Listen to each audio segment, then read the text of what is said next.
கூடியது, நம்மளோட ப்ரெசன்ஸில் சம்பாதிக்கக்கூடியது மென் அட் ஒர்க்குன்னு சொல்லுவோம். மணி அட் ஒர்க்குனா என்ன அப்படின்னா, நம்ம சம்பாதித்த பணத்தை ஒரு நல்ல இடத்துல முதலீடு பண்ணிட்டோம் அப்படின்னா அந்த பணம் நமக்கு சம்பாதிச்சு கொடுக்கும். Money will earn money. So எதிர்காலத்தில் நமக்கு தேவைப்படும் போது அந்த பணம் நமக்கு காப்பாற்றும். இதுதான் மணி அட் ஒர்க் அப்படின்னு நம்ம சொல்லுவோம். ஸோ இந்த மாதிரியான ஒரு நல்ல முதலீடை பற்றி தான் இங்கே நம்ம பார்க்க போகிறோம்.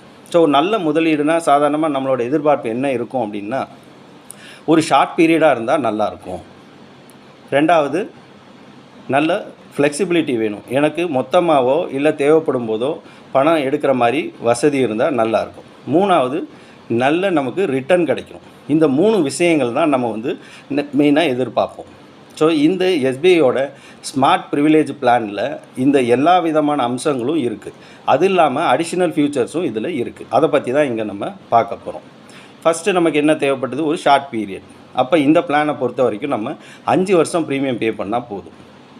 ரெண்டாவது என்ன, நமக்கு ஃப்ளெக்சிபிலிட்டி. நமக்கு எந்த நேரத்தில் பணம் வேணுமோ அப்போ மொத்தமாகவோ இல்லை பார்ஷியலாகவோ எடுத்துக்கக்கூடிய ஆப்ஷன் இதில் இருக்குது. ஆஃப்டர் 5 இயர்ஸ் நம்ம மொத்தமாக வேணாலும் எடுத்துக்கலாம், இல்லை ஒரு 5 lakhs 10 lakhs அந்த மாதிரி அப்போதைய தேவை எனக்கு என்னவோ க்ளோஸ் பண்ணாமல் அதை மட்டும் நமக்கு வேணும்னாலும் நம்ம எடுத்துக்கக்கூடிய ஆப்ஷன் இருக்குது. மூணாவது, நல்ல ரிட்டர்ன். ஸோ நல்ல ரிட்டர்ன்னா இதில் என்ன அப்படின்னு